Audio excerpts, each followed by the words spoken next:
नमस्कार शेतकरी मित्रांनो, शेणखत कशा पद्धतीने कुजवायचं, शेणखत कुजवण्यासाठी आपण कशाचा वापर करायचा, त्याचबरोबर शेणखत कुजवलं नाही आणि आपण तसंच शेतामध्ये जर टाकलं तर त्याचे काय दुष्परिणाम होतात, तर याची आपण आज सविस्तर अशी माहिती या व्हिडिओच्या माध्यमातून जाणून घेणार आहे। त्यामुळे व्हिडिओ हा शेवटपर्यंत पाहण्याचा प्रयत्न करा। तर नमस्कार शेतकरी मित्रांनो, मी महेश सावंत, तुम्ही बघत आहात शेतकऱ्याचा विशेष भारी। तर शेणखत आपण कशा पद्धतीने कुजवलं पाहिजे, तर मित्रांनो शेणखत कुजवताना आपल्याला काही काळजी किंवा आपल्याला त्यामध्ये प्रक्रिया जी आहे तर ती करणे गरजेचे आहे। तर मित्रांनो शेणखत कुजवण्यासाठी आपल्याला जे डिकंपोजर आहे, जे गाझियाबादमधून आपल्याला ते जे डिकंपोजर येतं, तर त्या डिकंपोजरचा त्यामध्ये वापर करणे गरजेचे आहे। ज्यामध्ये डिकंपोजरमध्ये जे गायीपासून शेणापासून जे काही कंपोज करण्याचे कल्चर जे आहे तर ते काढलेले आहे आणि ते आपल्याला एका 20 रुपयाच्या डब्बीमध्ये येत असतात। तर मित्रांनो ते आपण वापरा जे आहे तर ते आपल्याला काडी कचरा कंपोज करण्यासाठी किंवा जे शेणखत आहे तर ते कुजवण्यासाठी आपण त्याचा डिकंपोजरचा वापर हा करू शकतो। तर मित्रांनो डिकंपोजर जे आहे तर डिकंपोजर आपल्याला त्याची प्रक्रिया जी आहे तर ती बनवणे आधी गरजेचं आहे। त्याचं जे मिक्सचर आहे तर ते बनवणे गरजेचे आहे। मित्रांनो डिकंपोजर आपल्याला अगोदर बनवून घ्यायचं आहे। मित्रांनो जे डिकंपोजरमधली जी 20 रुपयाची जी डब्बी येत असते तर त्या डब्बीचा वापर आपल्याला आपल्या पद्धतीने जेवढं पाणी जेवढं लागतं तर तेवढं पाणी आपल्याला त्यामध्ये घ्यायचं आहे। 200 लिटरचा जर आपण ड्राम पकडला तर 200 लिटरच्या ड्राममध्ये आपल्याला ती एक बाटली जी आहे 20 रुपयाची डिकंपोजरची, तर ती आपल्याला त्या पाण्यामध्ये टाकायची आहे। आपल्याला त्यामध्ये 2 किलो जो गूळ आहे तर तो गूळ त्यामध्ये टाकायचा आहे। त्यामध्ये गूळ टाकल्याच्या नंतर मित्रांनो आपल्याला 5 ते 6 दिवस सकाळ संध्याकाळ त्याला हलवून घ्यायचं आहे।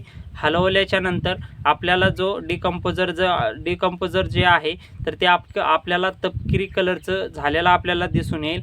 मित्रांनो जे डिकंपोजर आहे तर तपकिरी कलरचं झाल्याच्या नंतर आपल्याला जे डिकंपोजर आहे तर ते पूर्णतः जे योग्य डिकंपोजर जे आहे तर ते बनवलेलं आपल्याला दिसून येईल।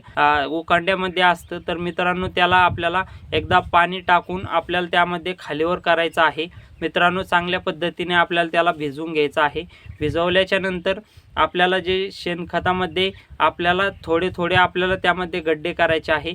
गड्डे आपल्याला काडीच्या साहाय्याने किंवा पहारीच्या साहाय्याने आपल्याला थोडे मोठाले आपण 2-2, 3-3 इंचाचे जर गड्डे आपण त्यामध्ये केले आणि खाली आपल्याला 1-1, 2-2 फुटाचे गड्डे जर आपण त्यामध्ये शेणखतामध्ये जर केले तर त्यामध्ये आपल्याला जे डिकंपोजरचं पाणी आहे तर ते पाणी आपल्याला त्यामध्ये ओतायचं आहे, जेणेकरून आपल्याला पूर्ण जे पाणी आहे तर ते पसरेल आपल्या शेणखतामध्ये आणि त्यामध्ये डिकंपोज होण्यासाठी आपल्याला मदत मिळेल। तर मित्रांनो अशा पद्धतीने आपल्याला 200 लिटर जे पाणी आहे तर ते आपल्याला शेणखतामध्ये टाकायचं आहे। शेणखतामध्ये टाकल्याच्या नंतर शक्यतो आपल्याला शेणखत जे आहे तर ते सावलीमध्येच त्यामध्ये प्रक्रिया जी आहे तर ती करायची आहे। जर ओलावा जो आहे तर आपल्याला टिकून ठेवण्यासाठी कंपोज जे आहे तर ते होण्यासाठी आपल्याला त्यामध्ये जे पोते आहे तर पोते ओले करून आपल्याला त्यामध्ये टाकायचं आहे आणि वरून सकाळ संध्याकाळ आपल्याला थोडं पाणी त्यावर शिपके जे आहे तर ते मारायचे आहे। तर मित्रांनो अशा पद्धतीने जर आपण केलं तर आपल्याला 40 ते 45 दिवसामध्ये जे डिकंपोजर जे आहे तर शेणखत जे आहे तर कुजलेलं आपल्याला त्यामध्ये दिसून येत आहे। मित्रांनो जे शेणखत आहे तर शेणखताला आपल्याला 8-8 दिवसाला आपल्याला त्यावर खालीवर पलटी जी आहे तर ती पलटी मारायची आहे, जेणेकरून आपल्याला त्यामध्ये खालीवर जी पलटी आहे तर ती होईल आणि त्यामध्ये आपल्याला पाण्याची थोडे शिपके त्यामध्ये मारायचे आहे। मित्रांनो जेवढा ओलावा चांगला होईल तेवढं जे जीवाणू आहे तर जीवाणू चांगल्या पद्धतीने त्यामध्ये काम करायला सुरुवात करतील। मित्रांनो अशा पद्धतीने 45 ते 50 दिवसामध्ये आपलं जे शेणखत आहे तर ते आपल्याला कुजलेलं चांगलं दिसून येईल। मित्रांनो अशा पद्धतीने आपण डिकंपोजरचं जे हे आहे कुजवण्याची पद्धत तर ती आपण अशा पद्धतीने करू शकता। मित्रांनो आपण याला 1000 लाईकचं कंप्लीट करा आणि आपण कमेंट्स करा, नक्की जरूर कमेंट करा। आपण त्यावर सुद्धा एक लाईव्ह डेमो सुद्धा व्हिडिओ आपण बनवूया।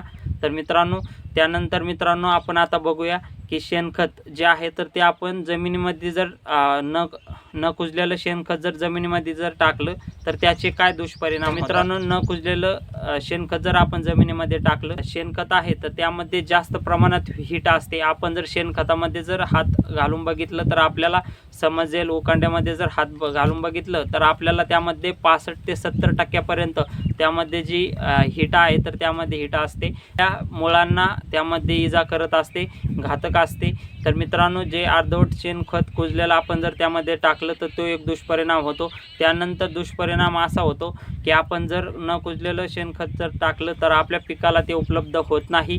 शेणखत न कुजलेलं असतं तर ते वाहून जाण्याची सुद्धा शक्यता जास्त असते.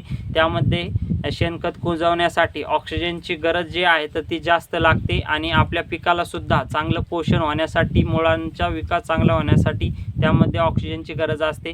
मग हे ऑक्सिजनचं जे स्पर्धा आहे झाडाची आणि शेणखताची तर ती लागते आणि त्यामुळे मग पिकाला जे आहे तर ऑक्सिजन जे आहे तर ते कमी पडतं आणि शेणखताला जास्त ऑक्सिजन मिळतं. मग त्यामध्ये स्पर्धा होऊन पिकाचं जे उत्पादन आहे आपलं तर ते घटतं.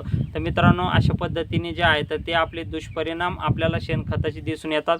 त्याचबरोबर आपण न कुजलेलं शेणखत टाकलं तर त्यामध्ये जे हुमणी आहे किंवा बुरशी जे आहे तर असंख्य बुरशी आहे, घातक ज्या आपल्या पिकाला बुरशी आहे तर त्या बुरशीचं प्रमाण जे आहे तर ते शेणखताद्वारे वाढत असतं. त्यामुळे आपण शेणखत कधीही कुजलेलं शेणखतच टाकायचं आहे. तर मित्रांनो, अशा पद्धतीने आपण जर न कुजलेलं शेणखत जर टाकलं तर आपल्याला असे दुष्परिणाम होतात. मग मित्रांनो, आपण कधी शेणखत जे आहे तर ते कुजलेलं टाकायला पाहिजे. मग मित्रांनो, शेणखत आपण जर कुजलेलं टाकलं तर मग त्यामध्ये काय फायदा होतो? तर मित्रांनो, शेणखत जर चांगलं कुजलेलं टाकलं तर त्यामध्ये आपल्याला असा फायदा होतो की आपले जे पिकं आहे तर पिकाला लागणारे त्यामध्ये नत्र, स्फुरद, पालाश, त्यामध्ये मायक्रोन्यूटन, नत्र, स्फुरद, पालाश जे 3 मुख्य घटक आहे अन्नद्रव्याचे तर ते आपल्या पिकाला मिळतात. मित्रांनो, आपण जरी आता हरित क्रांतीपासून आपण जरी जे खताचे आहे तर रासायनिक खतं जे आहे तर रासायनिक खताचा त्यामध्ये आडमाप वापर करत आहोत. त्यामध्ये मधल्या काळामध्ये आपल्याला उत्पादन जे आहे तर ते वाढायला सुरुवात झाली होती. पुन्हा आपण जे रासायनिक खताचा भरमसाठ वापर केला त्यामध्ये आपला जो उत्पादन आहे तर ते आपलं घटलेलं आहे आणि खर्च जो आहे तर तो वाढलेला आहे. मित्रांनो, त्यामुळे आपल्याला जे आहे तर जैविककडे वळणे गरजेचे आहे. मित्रांनो, आपण जे रासायनिक खतं मित्रांनो, जे खतं आहे तर ते खतं डायरेक्टली आपल्या पिकाला मिळत नाही किंवा आपल्याला अन्नद्रव्य जे आहे खताचं तर ते डायरेक्टली पिकाला मिळत नाही. त्यासाठी आपल्याला त्यामध्ये रूपांतर जे आहे तर ते होणे गरजेचे असते. मग ते रूपांतर करण्याचं काम जे आहे तर ते जीवाणू करत असतात आणि जीवाणूचं खाद्य जे आहे तर ते शेणखत, काडी कचरा जे आहे तर ते असतं. मग मित्रांनो, जे त्याची जीवाणूंची जी विष्ठा आहे तर तीच आपल्या पिकासाठी एक अन्न आहे. तर मित्रांनो, अशा पद्धतीने जे आहे तर ते आपल्याला फायदा जो आहे तर आपल्याला शेणखताचा, त्यामध्ये कुजलेल्या शेणखताचा त्यामध्ये होत असतो. मित्रांनो, शेणखत कुजलेलं जर टाकलं तर आपल्याला त्यामध्ये उत्पन्नामध्ये चांगली वाढ आपल्याला होताना दिसून येत आहे. मित्रांनो, आपण जर शेणखत प्लस त्यामध्ये रासायनिक खत या दोन्हीची जर जोड ठेवली तर आपलं उत्पादन सुद्धा वाढतं आणि जे उत्पादन खर्च आहे तर तो सुद्धा आपला कमी होतो. तर मित्रांनो, त्यामुळे आपण शेणखताचा त्यामध्ये अशा पद्धतीने कुजलेल्या शेणखताचा त्यामध्ये वापर करणे गरजेचे आहे.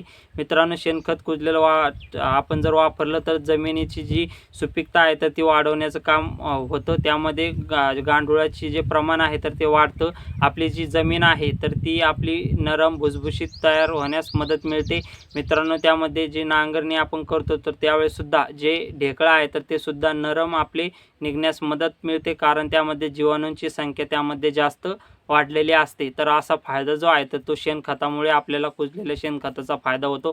त्यामध्ये आपण काडी कचऱ्याचं सुद्धा डिकम्पोजर अशा पद्धतीने करून आपण डिकम्पोजरचा वापर त्यामध्ये करू शकतो. तर मित्रांनो, अशा पद्धतीने आपण जर शेणखत किंवा काडी कचरा जरी आपण डिकम्पोज करून आपल्या शेतामध्ये जर वापरला तर असा फायदा किंवा असा तोटा आपल्याला बघायला मिळतो.